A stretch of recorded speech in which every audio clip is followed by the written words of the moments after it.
Muito bem, começando mais um Falta Muito para a Copa, seu podcast com uma contagem regressiva para a Copa do Mundo de 2026. Se você chegou aqui agora pela primeira vez, se não conheceu o programa, então já começa a seguir aí no Spotify. Se você está nos assistindo no YouTube, também já curte aí a página do YouTube, porque você recebe a notificação quando tem programa novo e todo dia tem um cortezinho, tem uma short, tem uma mensagem que comprometa o convidado para que você possa cobrar ele no futuro de alguma bobagem que ele falou. Mas coisa que não acontece nesse programa é a gente falando bobagem, ainda mais convidado. Quem fala bobagem aqui sou eu, menos hoje, porque eu tô bem ansioso para essa conversa. Vou conversar com um cara que eu respeito muito, um grande produtor de conteúdo, um amigo que a internet me deu, e que a gente troca muita ideia sobre futebol. Ele que tá falando com a gente hoje, direto de Oliveira de Azeméis, do distrito de Aveiro, norte de Portugal, adepto do Futebol Clube do Porto, clube que tem uma ligação fortíssima com o futebol brasileiro, você sabe, né? Nós tivemos muitos jogadores que passaram por lá, Carlos Alberto, Diego Ribas, Hulk, Geraldão, Deco, Alex Telles, Derlei, Branco, o goleiro Welton, o Aloísio, que era do Inter, o Andershow, que era do Grêmio e também do Inter, e ele, o maior de todos, aquele que ensinou o Cristiano Ronaldo a cabecear e eliminar as caspas, Mário Jardel. Braz Assunção, criador do podcast Futebol de Bolso e nosso informante sobre a preparação da seleção portuguesa para a Copa do Mundo de 2026. Braz, meu velho, seja bem-vindo. Como vão as coisas aí pelo Hemisfério Norte? Tudo ótimo, Fred. Obrigado pelo convite e olá a todos os ouvintes do Falta Muito para a Copa. Digamos que esta tua nova rúbrica, este teu novo podcast é bem interessante. Começa já pelo título. E, cara, fiquei surpreendido agora com esta toda a preparação de falar de Oliveira das Meias, que por acaso anda nas bocas do mundo agora por causa de um japonês que foi formado no Brasil, Kazu Miura. É jogador do Oliveirense com 56 anos. 56 anos. 56 anos. É verdade. Ainda não se estreou. Ainda não se estreou, mas ainda também. Não? Como é que a gente pode falar? Isto é mais uma questão de marketing que outra coisa. A questão do Kazu Miura. Mas já colocou o Oliveirense nas bocas do mundo. Nem que seja por isso, já valeu a pena. Sim. E tá jogando também com ele, vai jogar, vai estrear, o Kazu, lateral esquerdo, né, que é brasileiro, que tem esse nome em homenagem ao jogador japonês, e que foi revelado pelo Grêmio. Olha, cara, eu demorei menos de 2 minutos para falar o Grêmio hoje. Eu tenho esse desafio, né? Todo podcast que eu participo, pode ser um podcast de política, um podcast de agronegócio, um podcast policial, eu consigo encaixar o Grêmio de alguma maneira. Aí você deixar o bola claro, eu vou ter que falar, né? O Kazu, lateral esquerdo, bom lateral esquerdo, fez uma boa Copa São Paulo, depois jogou no Curitiba e tá aí jogando em Portugal, com né, o homônimo dele conhecido, veterano. Inclusive. E tem uma outra curiosidade da cidade. Marcou um golaço há 2 jornadas atrás. Um golaço. É só um pormenor. Verdade. Não. Bem lembrado, cara, bem lembrado. Eu não tinha feito a conexão da cidade com o clube realmente, em que era aí que ele estava jogando. Depois você vai confirmar para nós se é verdade que é na sua cidade que tem o maior taco de hóquei do mundo. É verdade. É isso mesmo, né? É verdade que depois claro. A gente vai chegar, você que está nos ouvindo, fica até o final que o Braz vai explicar por que a cidade dele tem o maior taco de hóquei do mundo. Braz, seguinte, cara, vamos começar falando um pouco de 2022, essa Copa do Mundo que acabou há pouco tempo, que machucou muitos brasileiros da maneira como ela terminou, não só pelo Brasil ser eliminado, mas pela Argentina ser campeã. Eu tô brincando, claro que teve muito brasileiro que torceu pra Argentina também, torceu pro Messi especialmente, mas falar um pouco sobre a campanha de Portugal. Portugal caiu num grupo duro, né, um grupo com Uruguai, com Coreia do Sul, e acabou sendo eliminada só contra Marrocos. Fez uma boa campanha até lá, ganhou talvez os seus principais jogos da fase de grupos para fugir do Brasil nas oitavas, né, que era ali uma meta de todo mundo, terminar em primeiro lugar. E aqui no Brasil, cara, eu não sei como é que foi aí, mas se criticou muito a atuação do Fernando Santos. A gente não acompanha tanto, né, o futebol, a preparação da seleção portuguesa, mas pelo material humano, né, pela geração com que ele trabalhou nessa Copa, se esperava um pouco mais desse time. E ele teve tempo para preparar esse time. Né? Ele teve tempo para preparar essa seleção. Você concorda que a campanha de Portugal passou muito pelo trabalho do Fernando? É complicado. Vamos por partes. O Fernando Santos trouxe aquilo que que a gente sempre sonhou, que era títulos. Nós éramos a seleção Verdade. do quase, que jogava muito, mas nunca ganhava nada. Porém, numa Eurocopa muito esquisita, a gente lá conseguiu o primeiro troféu em França, frente à França. Então isso traz uma aura especial ao Fernando Santos. E ele depois ganha também a Liga das Nações, 3 anos depois. Ganha a Liga das Nações, também de uma forma boa. Mas a partir daí fica um agridoce muito grande, porque a seleção de Portugal tem sempre grandes jogadores, grandes talentos, e cada vez é mais. Mas falta algo dentro de campo. Eles não havia uma química dentro de campo. Era muito Ronaldo dependente, e chateava isso. Parece que os jogadores bloqueavam e a bola tinha que chegar sempre ao Ronaldo. Eu não quero acreditar que o Ronaldo também dava instruções para isso ou coagia-os para isso, mas o que é certo é que acontecia isso. Era muito Ronaldo dependente e isso era notório a cada Copa que a gente ia, ficava cada vez mais nítido. E para esta Copa a gente já estava saturado de Fernando Santos. Saturado. A gente já não aguentava uma mescla de jogadores tão bons. Estamos a falar de João Félix, Diogo Jota, Bruno Fernandes, falta aqui tantos, Cancelo, Nuno Mendes. Sim, Bernardo Silva. Os melhores jogadores que estão a jogar nas melhores ligas europeias, nas 5 melhores ligas, e parece que é sempre o mesmo. O futebol é muito rendilhado, muito do mesmo, e a gente já estava a prever que isto ia correr mal. Chegamos até às quartas e pronto, fomos eliminados de uma forma com um gostinho amargo, porque era Marrocos. A gente, apesar de ser a sensação da Copa, a gente esperava conseguir passar. Sim. Mas pronto, a Marrocos também fez um jogo espetacular e conseguiu-nos botar fora da Copa, que a gente já estava a pensar que a gente ia jogar contra vocês. Sim, não, e a gente aqui no Brasil fala muito do peso da camisa nos grandes jogos, né? Mas esse mesmo peso da camisa prejudicou o Brasil contra a Croácia nessa última Copa, contra a Bélgica na anterior, achando que numas quartas de final isso poderia fazer diferença. E ser eliminado nas quartas é muito doloroso, né, Brás? Porque é só mais uma etapa para jogar duas vezes. E mesmo que terceiro lugar, a gente fala que a disputa de terceiro lugar é inútil. Não é inútil, cara. É o esporte, tá ligado? Tu joga pra isso, tu joga pra conseguir o melhor. Se não for o melhor do seu primeiro, tu vai tentar ser o terceiro. Então a eliminação nas quartas ela é muito, muito dolorosa. E a maneira como foi, Marrocos realmente jogou muito bem, tem o mérito do gol, da altura que aquele jogador subiu, mas ficou também a sensação da falha do goleiro na saída, né? Do Diogo. Então eu acho que... Pois é, e eu acho que isso também acabou prejudicando muito. Depois eu vou falar de um outro lance envolvendo goleiros, para falar de Copa do Mundo, porque eu lembrei muito disso durante a eliminação de Portugal. De como Portugal sempre teve... As grandes seleções, na verdade, sempre precisaram de que os goleiros aparecessem nos momentos importantes. Que é mais um fato parecido com o Brasil, que faltou, né, na disputa de pênaltis em 2022 e, enfim, 2 lances casuais em 2018. Sobre essa geração, você citou aí alguns nomes, né? O Bruno Fernandes, o Cancelo, e são jogadores que jogam nas grandes ligas, né? São jogadores que, enfim, que são campeões por onde passam.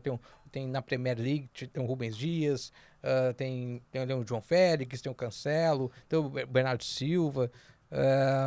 É uma grande geração que agora vai ser administrada pelo Roberto Martínez, né? Que treinou a Bélgica nas últimas 2 Copas, e que para muitos pegou a melhor geração belga de todos os tempos e não conseguiu dar os resultados que se esperava. Dá para imaginar uma história diferente? O que você tem visto? É claro que o trabalho é muito curto, mas o que você tem visto nessas primeiras movimentações? Tu falas de trabalho curto, eu falo que ainda é trabalho nulo, porque ele ainda não fez nada pela seleção, a não ser a conferência de imprensa da apresentação e pouco mais. Sei que a convocatória vai sair para a próxima semana, nesta paragem FIFA. Estamos todos com expectativa do que é que ele vai fazer. Se ele vai convocar Ronaldo ou não, em primeiro lugar.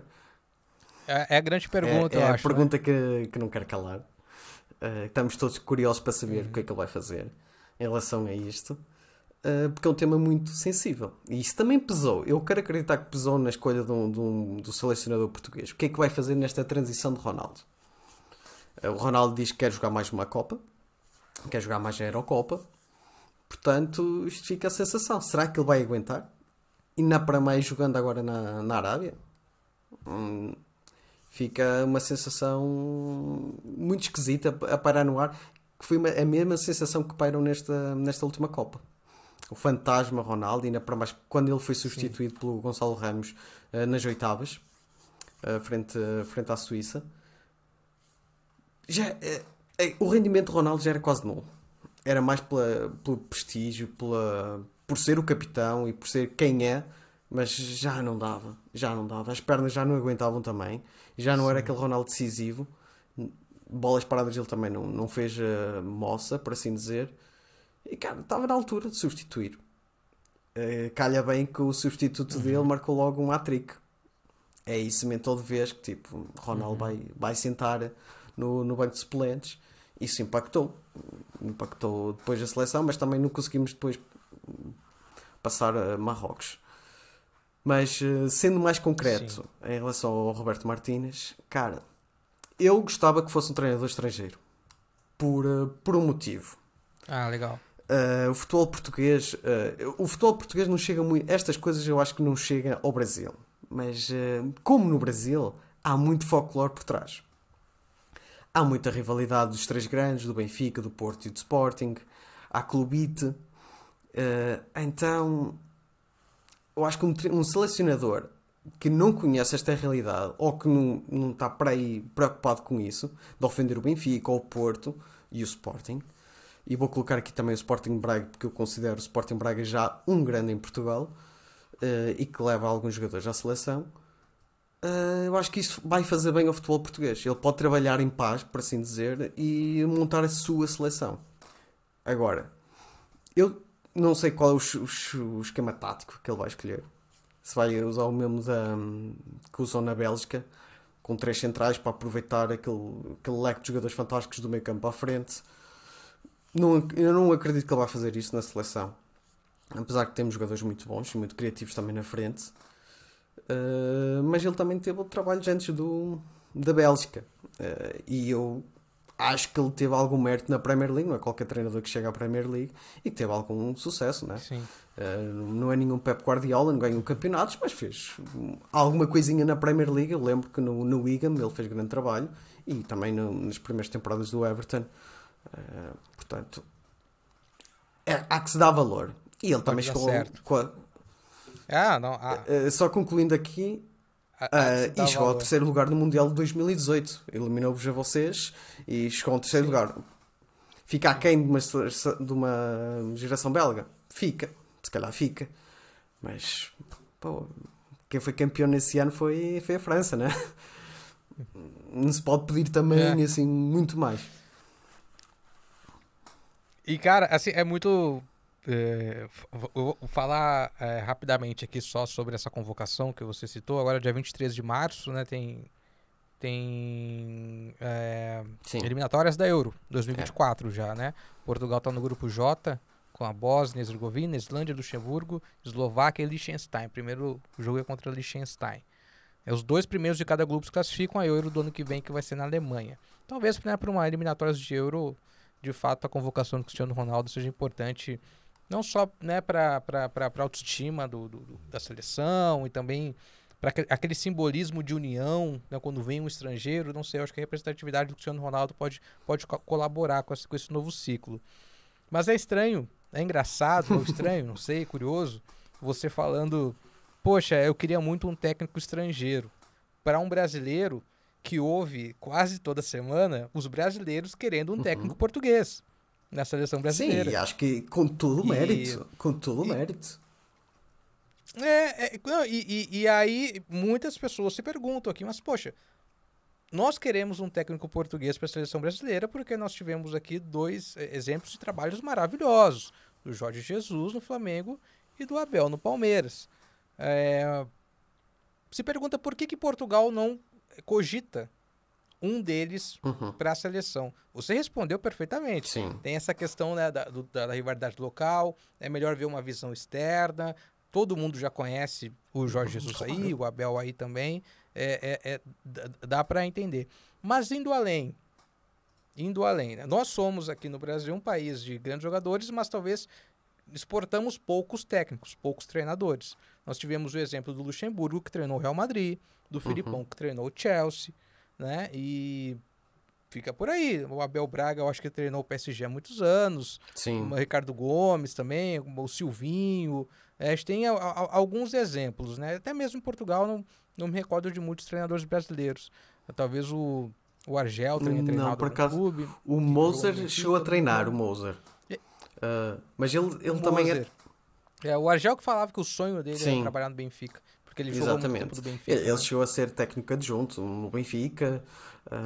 Eu até acho que ele foi o técnico adjunto do Mourinho no Benfica. Isso foi o primeiro clube profissional que o Mourinho treinou. Que foi o Benfica. Eu penso que o Moser era o técnico auxiliar dele. Mas há muitos nomes técnicos brasileiros. Mas isso remontamos aos anos 90, 80, 90, início de 2000. A partir daí já não entraram, já não entram cá. Pois é, e pelo menos o público mais leigo, eu até compreendo, mas às vezes eu entendo esse lado mais profissional, se questiona. Por que um Mourinho da vida não treina a seleção de Portugal? Eu sei que você gosta muito do José Mourinho também. Eu também gosto. Esse debate existe, pelo menos. Eu conversei com o Felipe Papini no episódio 2 sobre a seleção da França. E eu perguntei do Zidane. Ele falou que estava fechado. O Zidane ia ser anunciado. Só não foi anunciado porque não mudaram de treinador. É a mesma coisa do Tite no Brasil. O que eu falo, o melhor treinador brasileiro é o Tite. Se o Tite falar assim, eu quero ficar mais 4 anos, fica. Sim, pode ficar, não tem ninguém melhor que o Tite brasileiro hoje para treinar a seleção brasileira. Temos boas apostas, temos bons nomes, mas técnico formado assim com respaldo de imprensa, de jogador, é o Tite. Um Mourinho da vida treinando a seleção portuguesa. É viagem demais? É algo assim muito, muito distante? Ou é algo que pelo menos foi cogitado nessa transição? O Mourinho também foi cogitado no Brasil. Sim. Ainda é. Ainda aí tem muita gente que prefere o Mourinho do que o Guardiola, por exemplo. Bom, para bem ou para mal, independente da escolha que vai surgir no Brasil, eu acho que seria importante realmente aguardar a escolha do técnico para a seleção brasileira. Porquê? Vamos ter esta paragem e depois a próxima já praticamente os campeonatos na Europa acabaram. Muito técnico vai sair. Aí pode ser uma abertura para buscar algum nome que saia, e fala-se muito no Ancelotti. Possa vir treinar. Sim. Pode ser uma boa escolha para o Brasil. Mourinho não foi escolha porque ele foi sondado, e aliás ele falou isso. Até acho de mau tom a partir do momento que o Roberto Martínez foi anunciado. Mourinho disse, eu fui a escolha número 1. Eu fico muito feliz que a seleção se tenha lembrado outra vez de mim, porque já não é a primeira vez que a seleção chama o Mourinho. Mas seleção aqui na Europa não chama os grandes técnicos. Não chama. É isso que não entra na cabeça do sul-americano, não só do brasileiro. Eu fico chocado quando eu vejo craques da minha época e da tua a falar coisas malucas, como o Cafu, falar que por exemplo, o Jesus e o Abel não treinam seleção portuguesa porque é que irão treinar o Brasil? Se fossem bons, vinham treinar a seleção portuguesa. Não. E é um pensamento simplório muito retrô comum no Brasil. do Brasil. Porque assim, o melhor técnico vai treinar a seleção. Aqui na Europa isso nunca acontece. Eu não me lembro de ver os melhores técnicos a treinar a seleção. Não lembro. O Mourinho foi isso. O Mourinho não quis. Preferiu dar continuidade ao projeto que ele tem na Roma. Também não sei se isso vai dar certo ou não. Só o futuro dirá. Mas ele preferiu arriscar o contrato que tem com a Roma do que assumir agora a seleção. Agora, se me dás a escolher, quem é que tu preferes? Mourinho ou Roberto Martínez? Claro, preferia o Mourinho. Eu acho que era a altura ideal. Mas as datas não casaram e pronto, agora temos o técnico e, como eu vos falei, até para bem do ambiente extra-futebol, extra-relevado, que seja um treinador estrangeiro aqui em Portugal. E, cara, essa cultura do treinador não ser a grande estrela do futebol, eu citei a América do Sul, mas na real, na Argentina, isso já vem mudando bastante. Se falou muito no Gallardo para treinar a seleção da Argentina, né? Que foi o multicampeão no River Plate, eles acabaram insistindo no Scaloni, deu no que deu, acabou dando certo, né?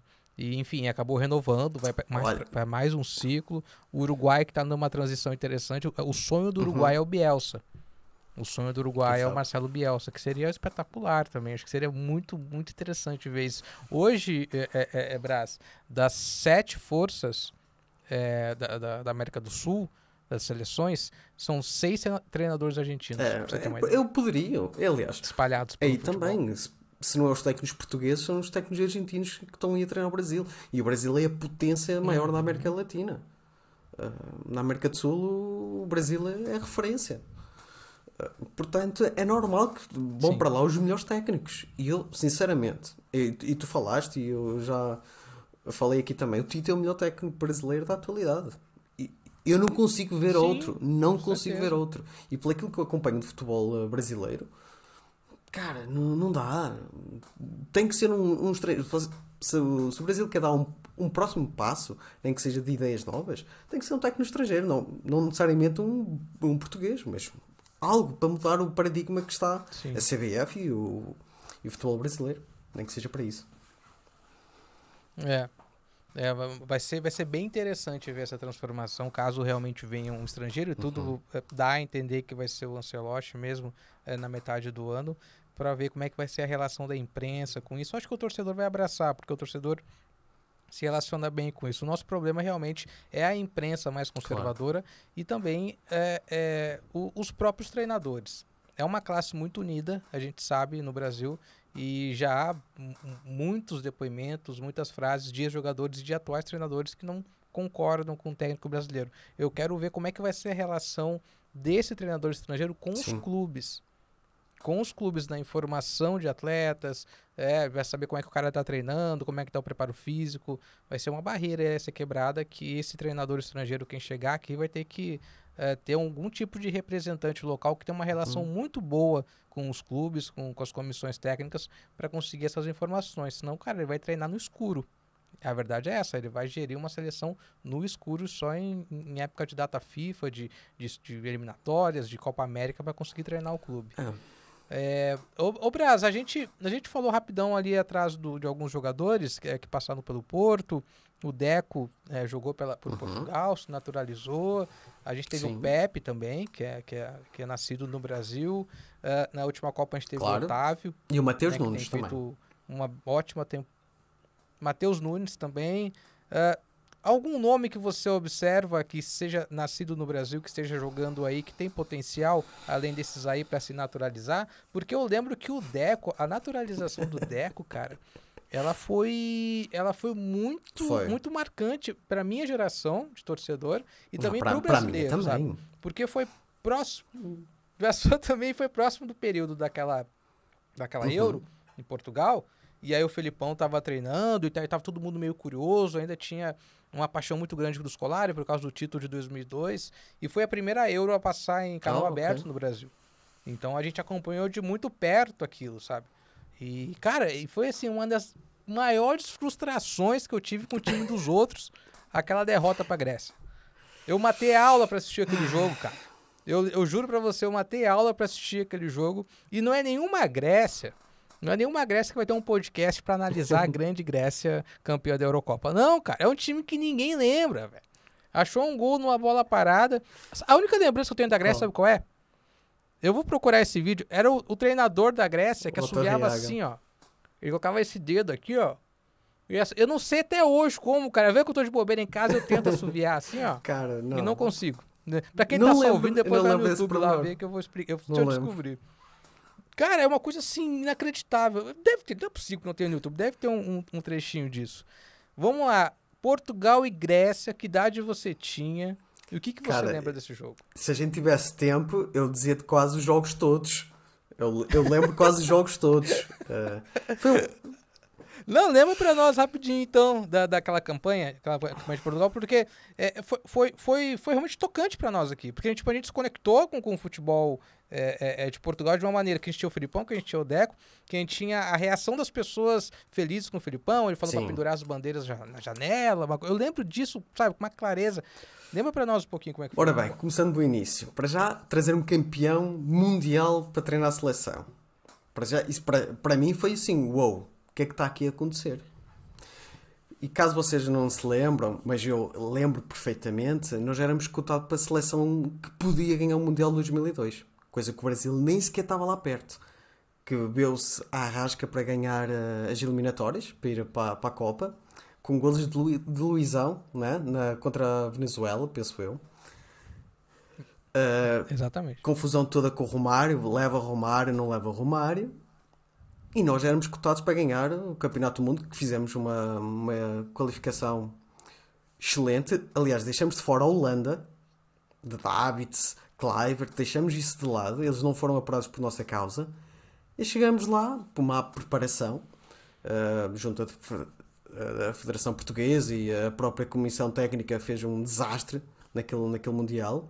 E foi vergonhoso. Sinceramente, foi vergonhoso a nossa... Aliás, há jogadores da época que preferem não comentar o que aconteceu naquele Mundial. Esquece. Preferimos nem sequer comentar porque aquilo foi demasiado desastroso. O Figo estava infiltrado. O Figo não estava, que era o melhor jogador do mundo na altura, estava infiltrado. E depois vem o Scolari, ganha a Copa em 2002, vem o Scolari treinar a seleção portuguesa que estava num processo de transição. A geração de ouro, que até hoje é considerada a geração de ouro de Figos, Rui Costa, João Pinto, Fernando Couto, Paulo Sousa. Ele tinha que fazer essa transição e fez com a ajuda do Mourinho. Porque apanhou a geração... Só tirar uma dúvida, rapidamente, interromper, tirar uma dúvida. O técnico de Portugal em 2002 Certo. era o Antônio Oliveira. Ele é o pai do Antônio, treinador aqui que joga, trabalha no Brasil? Ele que é o pai desse treinador? É outro. Não, é outro? O pai desse Antônio é o Tony, que é uma lenda do Benfica. Até os dias de hoje, já foi campeão nacional pelo Benfica. Acho que levou o Benfica a uma final europeia, perdeu-a. O Benfica perdeu, mas levou no início dos anos 90. É uma figura muito acarinhada pelos benfiquistas. Mas não é esse treinador. Legal. É uma figura também. Foi um grande jogador nos anos 70 e 80. Esse o António Oliveira. Chegou a ser campeão pelo Porto, mas na seleção não vinha. E também eram outros anos que o futebol português prefere esquecer. Era muita confusão, muita toque de bola, excelente, a nível técnico, mas na hora da verdade perdíamos sempre. Na hora H, isso ficou-nos sempre marcado. E o Scolari veio trazer algo novo, lá está. Não queria saber dos dirigentes do Porto, Benfica ou do Sporting. Tal como em 2002 embirrou e não levou o Vítor Bahia, que fez uma época fantástica em 2004, sendo campeão europeu, ganhou a Champions e não levou o Vítor Bahia. Porque cismou. Não vou levar o Vítor Bahia. E, cara, ele trouxe aquilo que nos faltava. Era o senso patriótico, por incrível que pareça. Legal. Essa questão das bandeiras, colocar as bandeiras na janela, eu lembro disso perfeitamente. Cara, ele transformou isto. Realmente ele puxou, caramba, vocês vão receber uma competição pela primeira vez. Foram feitos estádios fantásticos. Vamos apoiar. Coloquem as bandeiras na janela. Vamos vestir com a cor da bandeira portuguesa. Vamos apoiar realmente e vamos torcer por um objetivo só, que é chegar à final e ganhar. Cara, isso empolgou-nos. Apesar de ter começado mal e acabado mal, mas a campanha em si foi crescendo. E lá está, com a ajuda do Mourinho, porque a dado momento o Scolari colocou a equipa tradicional dele, a equipa base veterana, mas no primeiro jogo contra a Grécia, na fase de grupos, que perdemos, no jogo inaugural, ele viu que aquilo não ia resultar. Então mais vale jogar com a equipa que estava vencendo, com aquele meio campo que ganhou a Champions. E com o Deco ao barulho. Retirou a lenda Rui Costa, foi para o banco e meteu o Deco a titular. E a partir daí É a história. Aquele meio-campo era espetacular e estava com as dinâmicas todas criadas e levou-nos até à final. E que até hoje a gente chora porque Sim. nem sabe como é que a gente perdeu aquilo. Mas perdemos. Cara, aquilo foi. É, foi chocante, mas talvez aquela Euro era mais merecida do que a última, com né? certeza. Que de fato Sim. Portugal ganhou da maneira como jogou, tudo, né? Teria mais sentido. Aí, anos depois, veio a Copa 2006, né? Com Portugal chegando até a semifinal, né? Com o Cristiano falando injusto, né? Tem um gif dele. E aquelas quartas de final, queria relembrar esse jogo. Também é um jogo que eu tenho uma memória, uma lembrança legal. Foi um dia antes do Brasil-Holanda, que foi aquele Portugal e Inglaterra. Né? Que o pau comeu, um bom jogo do Filipão, Cara, né? E aí o Rooney sim. expulso e vai pros pênaltis. E o goleiro era o Ricardo, né? Não era esse que tirava as luvas? Sim. Não era esse que tirava Cara, as luvas, até isso. Que E esse episódio de tirar as luvas foi em 2004, contra a Inglaterra. Os ingleses não nos podem ver. Desde 2000 que eles não nos podem ver. Isso. A gente ganha sempre. Isso é engraçado. Esse episódio foi nos quartos de final do Euro 2004. Que ele tira as luvas, o Ricardo, e defende a bola do Darius Vassell. E depois é ele que vai cobrar o penalti.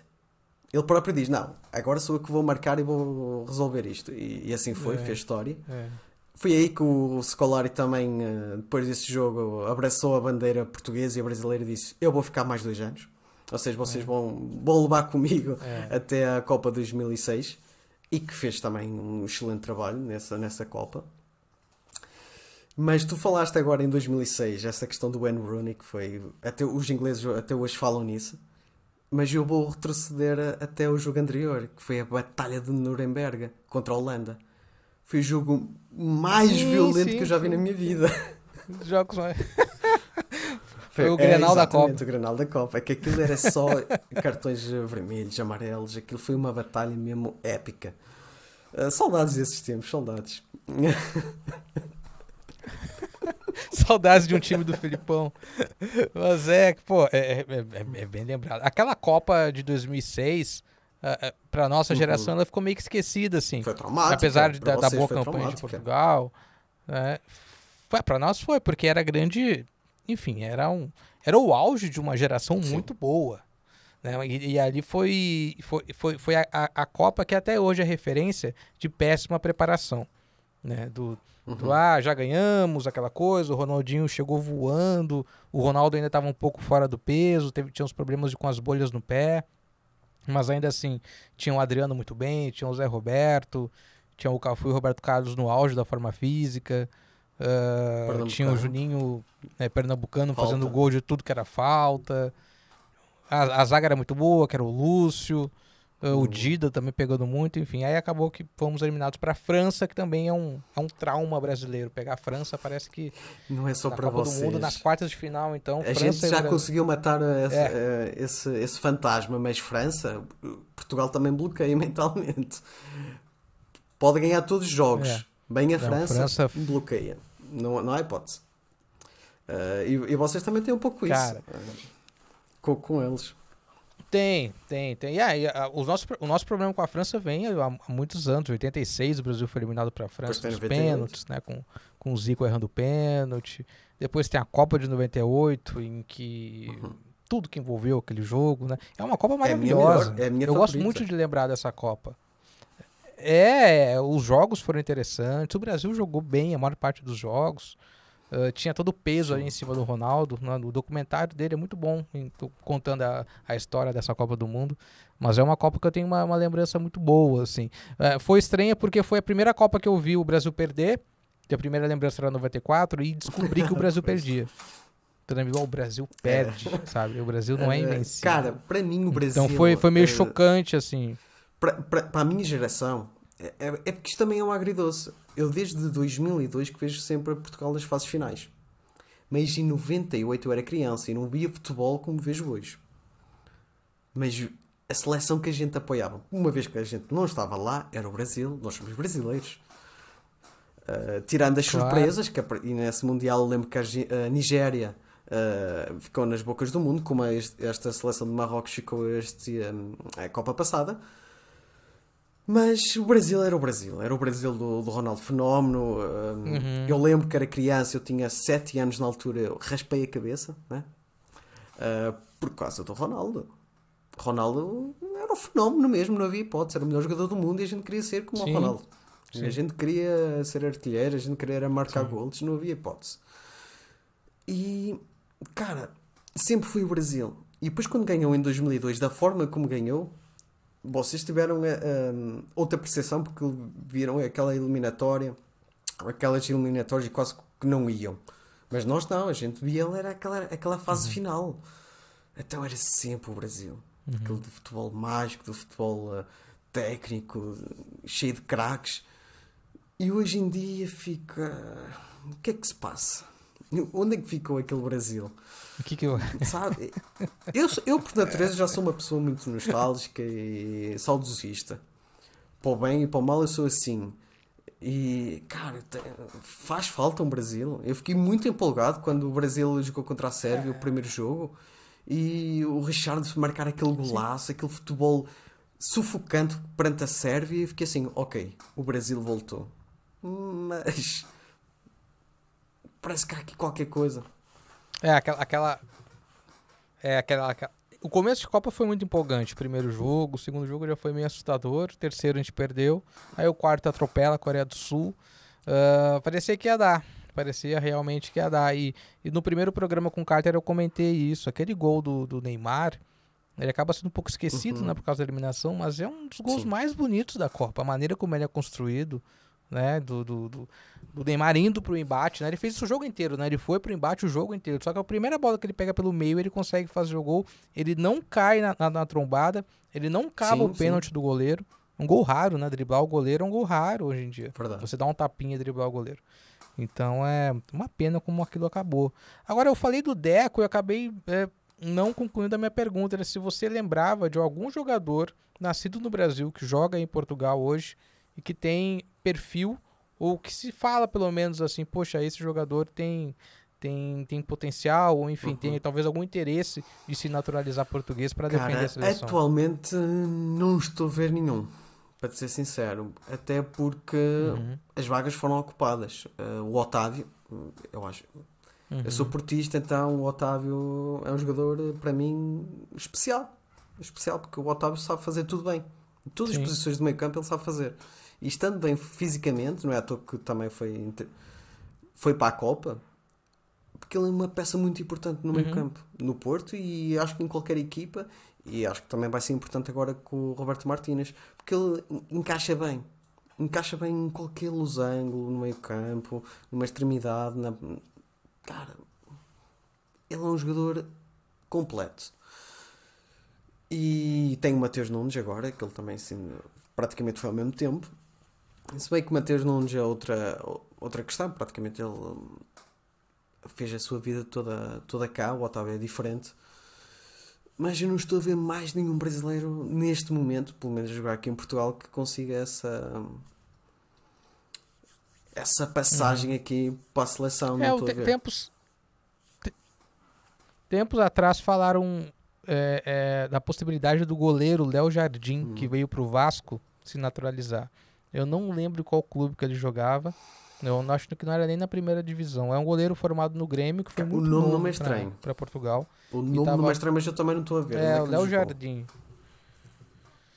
Mas não seguiu essa conversa, assim. Ele acabou voltando pro Brasil e eu acho que se distanciou qualquer tipo de possibilidade de naturalização.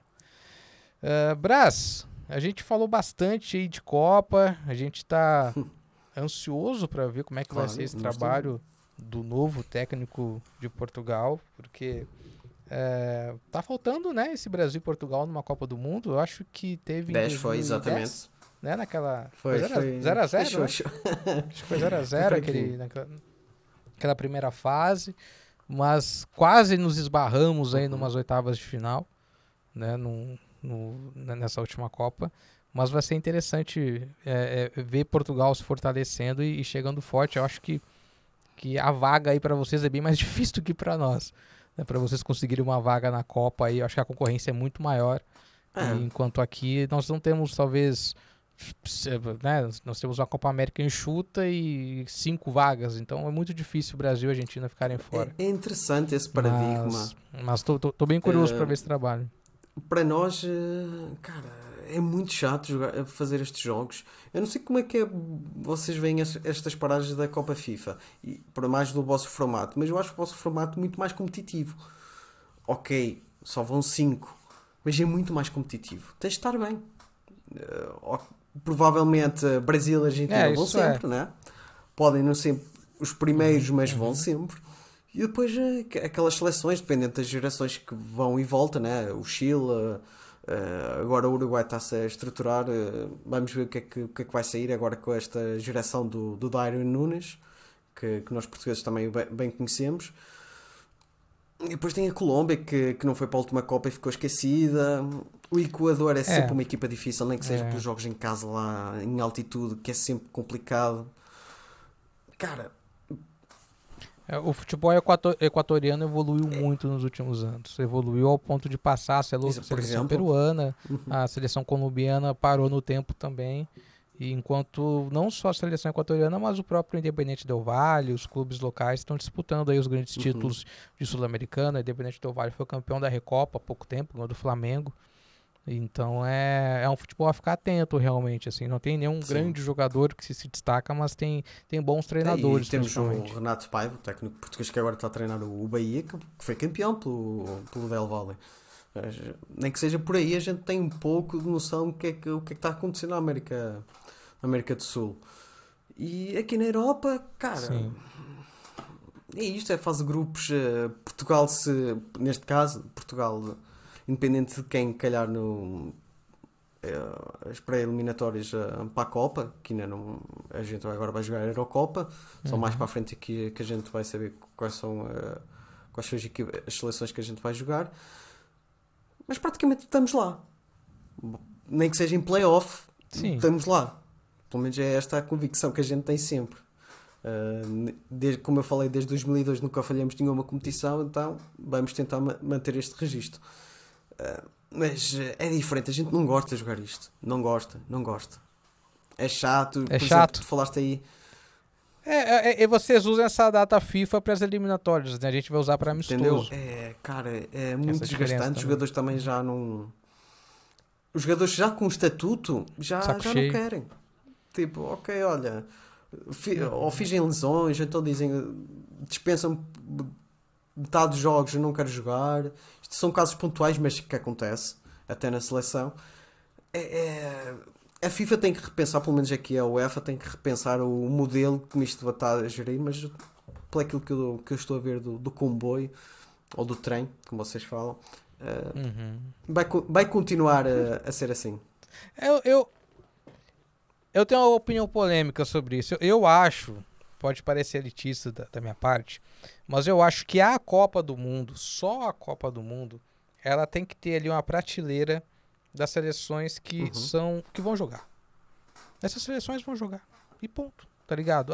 Não precisa jogar eliminatório. Faz o que quiser na eliminatória. Faz amistoso, faz treino. Mas aí tu coloca lá as grandes campeões. Aí talvez você pega ali o ranking de pontuação da FIFA, não sei. Mas tem algumas seleções que não podem ficar de fora. Eu acho que faz mal pro produto, entendeu? A Itália, por exemplo. A Itália fora da Copa do Mundo. Não vou falar assim, a Itália jogaria mais do que outra seleção, do que a Croácia, por exemplo. Não sei, provavelmente não. Eu acordei aqui em Cuiabá às 7 da manhã para ver Croácia e Marrocos na fase de grupos, sem saber que as duas seleções chegariam nas semifinais. Mas não quer dizer que o jogo da Itália vai mais dar. Não, Copa do Mundo a gente vai assistir igual, cara. Copa do Mundo até quando é ruim é boa, a gente vai assistir, não tem problema. Mas eu acho que, né? Agora, algumas seleções, eu acho que elas não precisam passar por realmente, assim, por todo esse rolê, ainda mais, enfim, um continente com tantas seleções na federação como na Europa, né? Que tem essa concorrência tanto. Eu falei aqui rapidamente do grupo de Portugal, né? Liechtenstein, Islândia, enfim, é difícil, né, essas seleções conseguirem uma vaga na Copa do Mundo e acabam tomando 14, 13-0, acaba virando até piada. aqui na Europa isso está a mudar um pouquinho. E a Liga das Nações está a mudar esse paradigma. Até porque a Liga das Nações está dividida em categorias, como tu falaste. As melhores seleções estão na Liga A e vão competir entre si. E depois é por ranking, né? As outras seleções, tipo, sei lá, Dinamarcas, Suécias. Quem não está no pote 1 vão ver quem é as melhores seleções da Série B, daqui da Europa. Isso fortalece as seleções mais pequenas. Elas já estão muito mais competitivas. Isso é verdade. Do que eram, sei lá, há 10 anos atrás, que realmente jogar contra o Liechtenstein era por quantos é que a gente vai ganhar?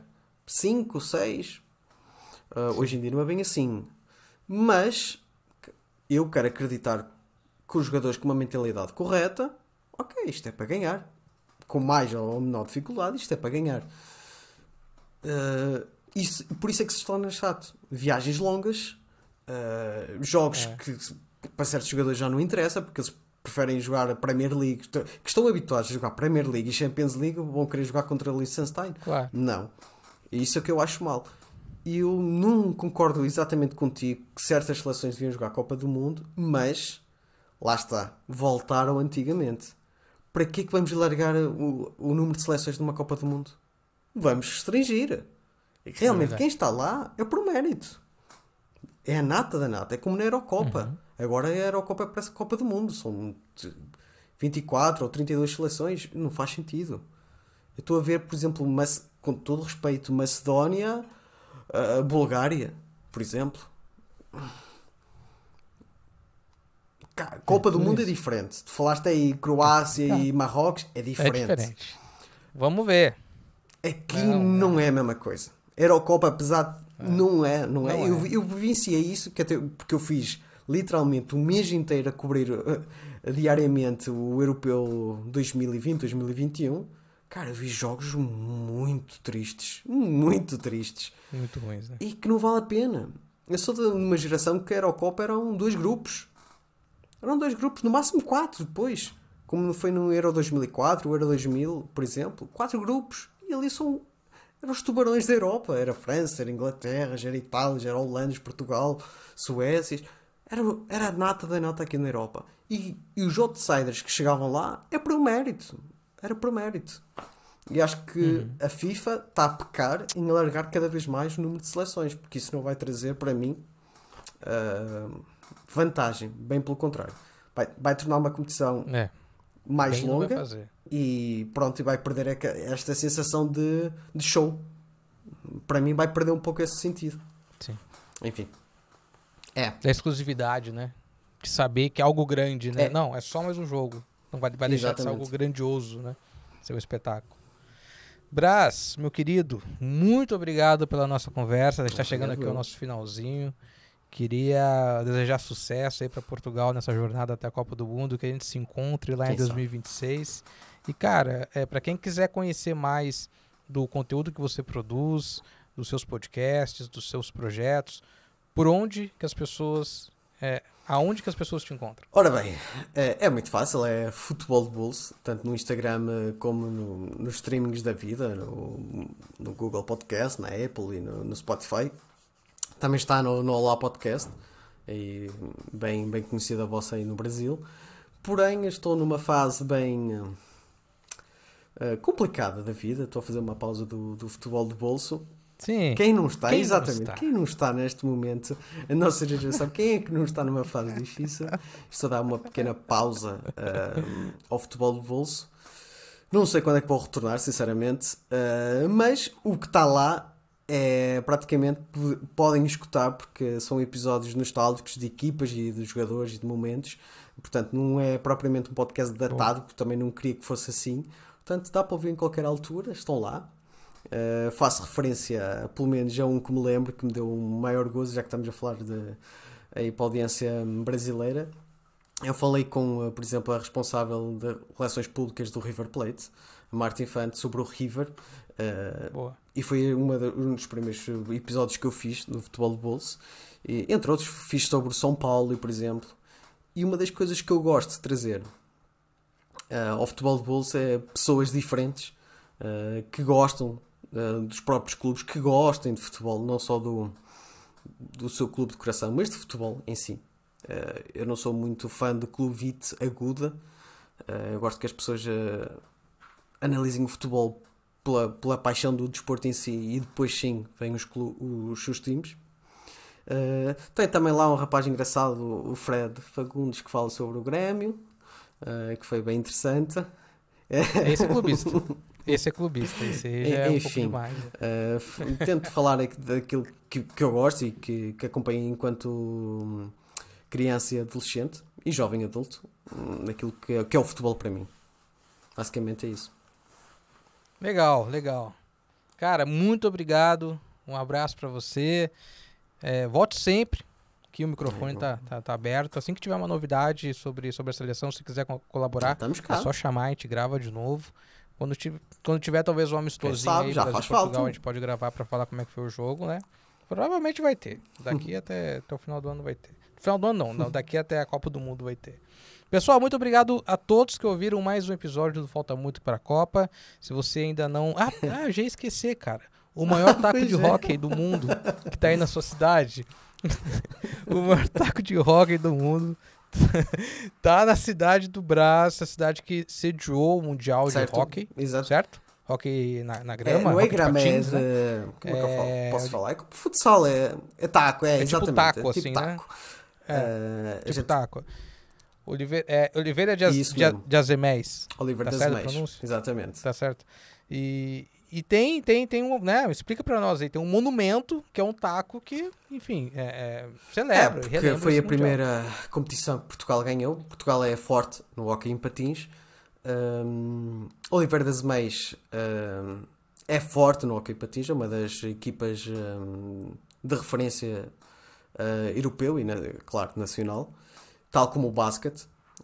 Oliveira de Azeméis também é uma das equipas fortes no basquete, mas o hóquei traz à cidade um LA diferente. E como ganhamos em 2003, se não me falha a memória, foi em 2003, ganhamos o Mundial em Oliveira de Azeméis. Então, para celebrar a empresa, que é da Oliveira de Azeméis, então fez em homenagem o taco gigante que fica perto do pavilhão, ou da quadra que se joga. Fez lá um taco gigante em homenagem aos campeões de 2003. Eu não sei precisar bem a data, mas foi por essa altura. E um dato engraçado, Portugal também foi campeão europeu em 2016 em Oliveira de Azeméis, no hóquei em patins. Portanto, é uma cidade... Que é isso? É a capital mundial do hóquei em patins. Tinha que ser em Oliveira de Azeméis. Valeu, meu velho. Obrigado por mais essa informação, então, Braz. A gente vai fechando o programa de hoje. Lembrando a você que, faltam 1.183 dias para a Copa do Mundo de 2026. Valeu e até semana que vem.